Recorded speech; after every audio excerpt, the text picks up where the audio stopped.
Hey guys, this is Srini and you're watching the basics of Python tutorials on my channel Python for Microscopists on YouTube.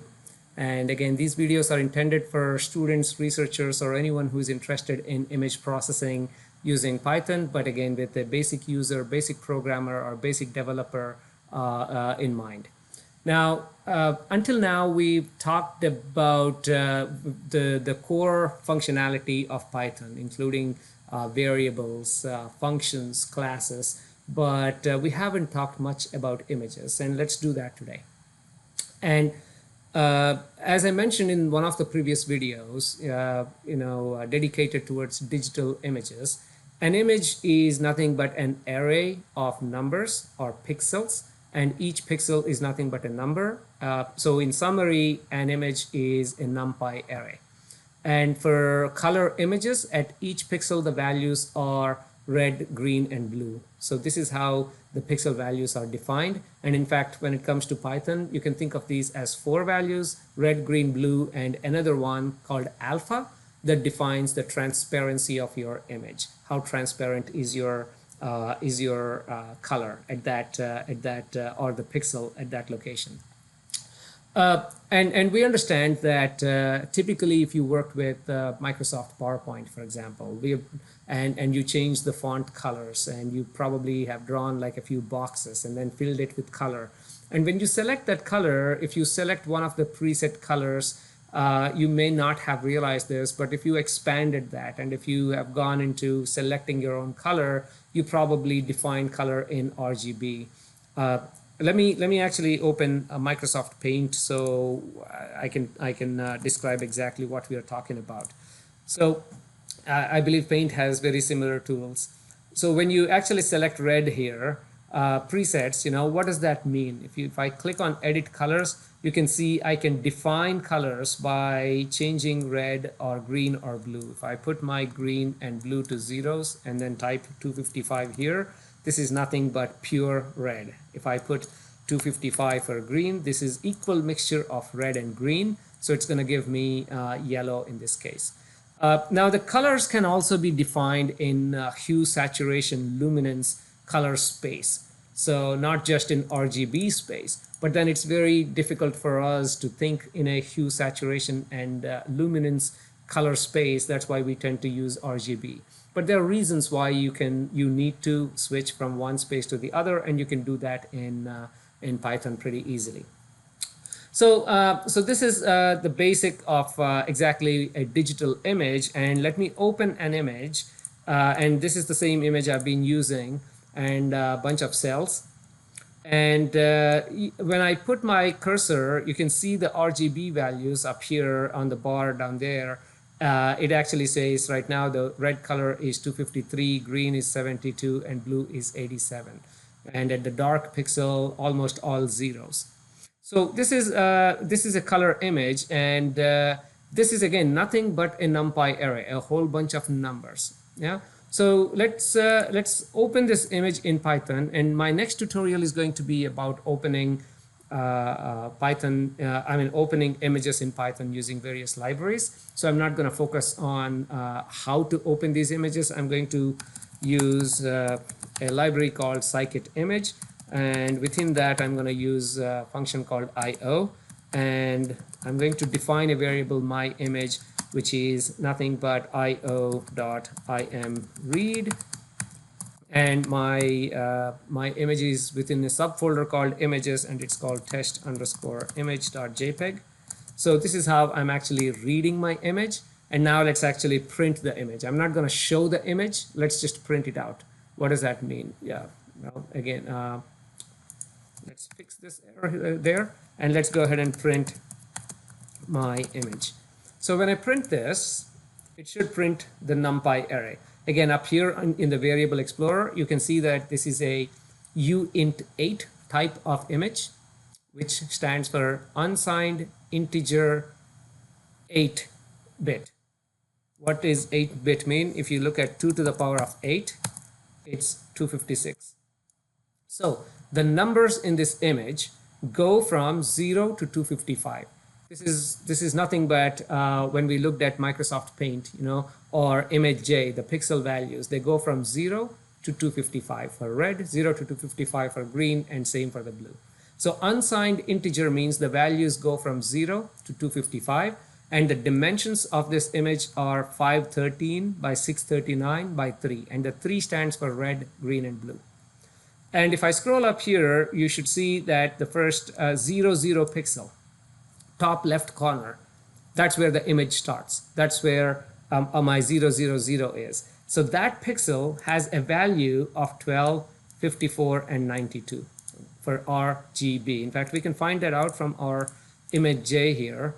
If I put the cursor at 0, 0, you can see that the value of that pixel is 12, 54, and 92.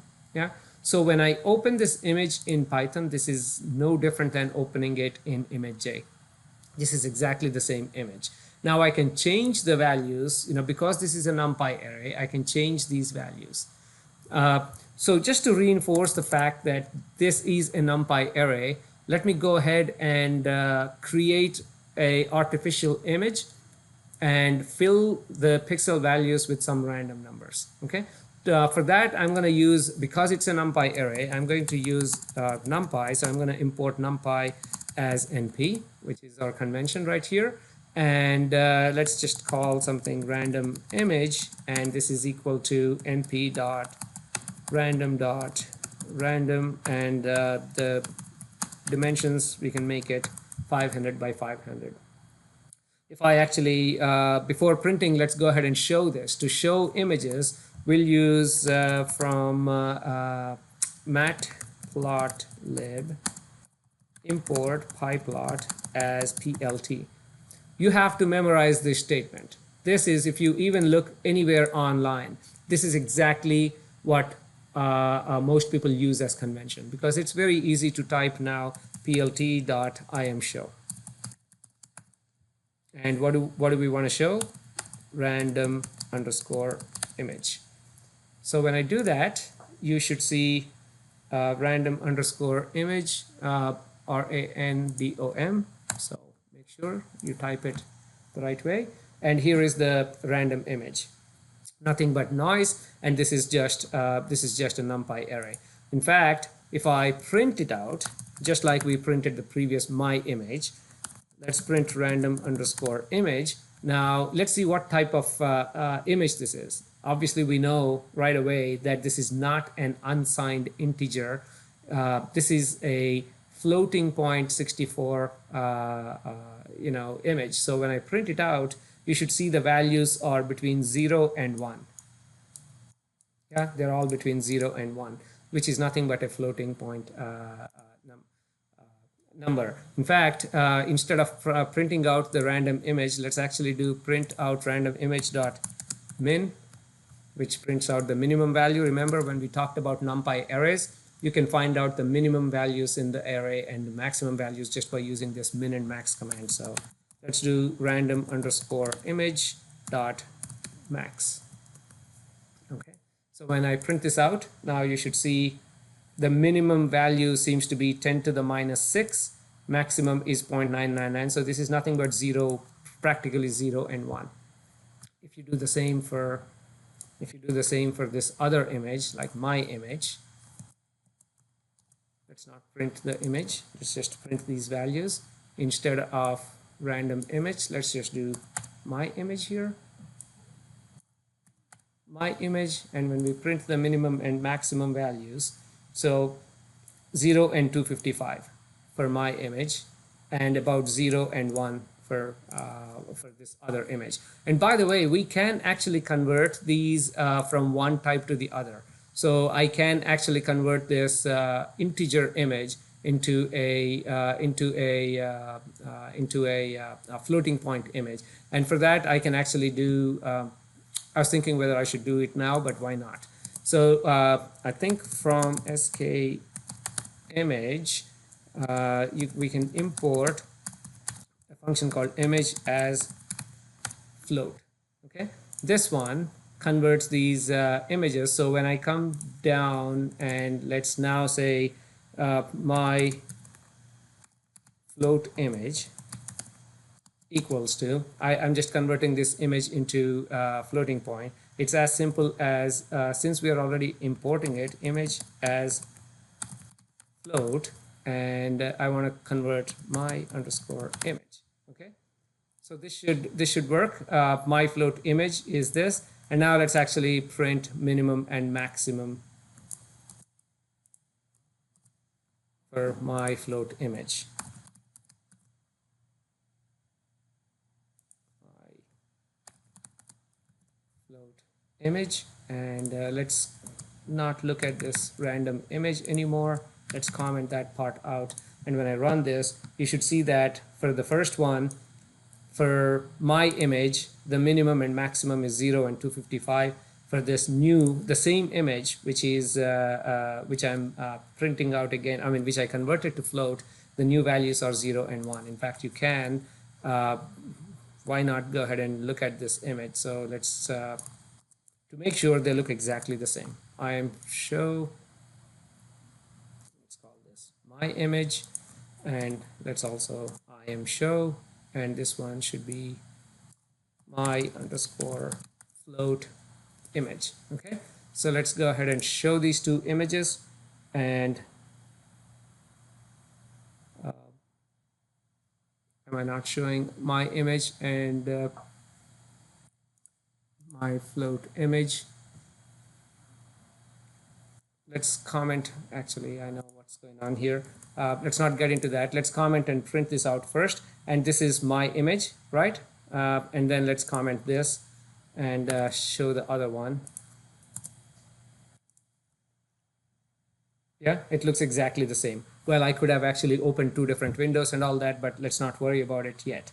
So these two images are exactly the same, except here the values are going from 0 to 255, and here they're going from 0 to 1.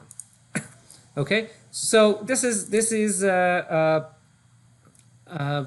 quick introduction, basically mentioning that the images are nothing but numpy arrays, and then at every pixel the values are a combination of red, green, and blue, and the value combination, the value itself depends on whether it is a unsigned integer or floating. And in fact, let me copy and paste a few other data types. This kind of gives you an idea of what else, what other data types exist out there. So if I just copy and paste it from here, excuse me, if I copy and paste it right there, you can actually see that the unsigned integer 8 goes from 0 to 255. Unsigned 16 is nothing but 2 to the power of 16, so it goes from 0 to 65535, and so on. So you can convert from one format to the other based on the need.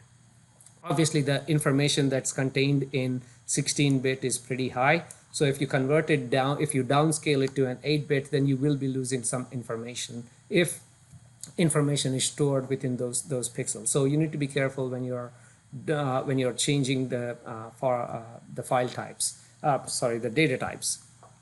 So now that this is done, let's actually do something fun. Because these are numpy arrays, again, you can add images, you can multiply images. For example, if I go back to my image, I can actually say, let's say dark image equal to my underscore image multiplied by 0.5. I'm just reducing all the values within the image by half. Okay, so I just called it dark image, but if you normalize it, it's not a dark image anymore. But if I do print, let's go ahead and print dark image, a underscore image, and when I do that, you should see that the values are now not 255. Well, in fact, right now, because yeah, you can see 26.5. They're all like half.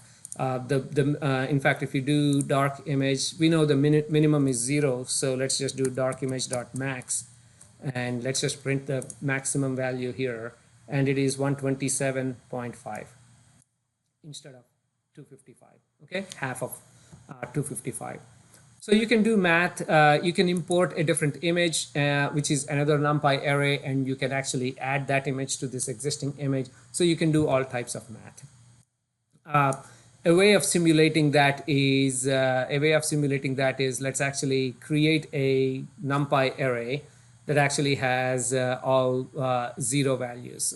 Well, actually, let's say that has all red or something, and then let's overlay that on top of our image. So to do that, let's go ahead and import numpy as np, which we have already done there, and we are not using that. And we need to create a numpy array, and we know how to create a numpy array right now. Okay, and in fact, let's instead of creating a blank array, let's actually replace some of the values that we have in this image with it. That's more fun, actually. So my image, let's again go ahead and look at my image. So we have done a lot of stuff here, so let's actually delete everything there, and let's run this like a sanity check. So this is nothing but my image, and it's going from 0 to 255, and this is just an image there. So now I'm going to replace some of the pixels, and you know how to do that. We have done slicing as part of our numpy, which is taking a subset of values from our numpy array. And how do we do that? You just take your numpy array. In this case, our numpy array is called my image, and I'm gonna go from, let's say, this image is size 500 by 600. So let's draw a relatively big red box. So 10 to 200, and also go from 10 to 200 in Y, and in Z I don't want to do anything. This is nothing but our 3 red channels, and replace these with 255, 0, and 0. So let's draw a red box right there, and then plt.imshow, and let's show my underscore image. Okay, and let's comment this out. So we'll just see our image with a red box on top of it. Okay, and again, top left is 0, 0, so we are going from 0 to 200, 0 to 200, and then filling this with red, so we can fill this with a yellow box. We know that red plus green equals to yellow. Okay, so red, green, and we can fill this with white box. So this is again a quick summary of how, again, reinforcing the message that images are nothing but numpy arrays, which means whatever math you can do on numpy arrays, you can do it on images. And this is exactly the building block, the foundation of image processing. This math that we are doing here is the foundation of image processing. So in our next lecture, in our next tutorial, let's actually go through a few ways of opening images, and that way we can look at a few different libraries that are at least that have tools for image loading, and some of them have extensive tools for image manipulation, and even like getting into machine vision and so on. So I hope you found this tutorial to be useful, and let's continue this discussion in our next video. Thank you very much.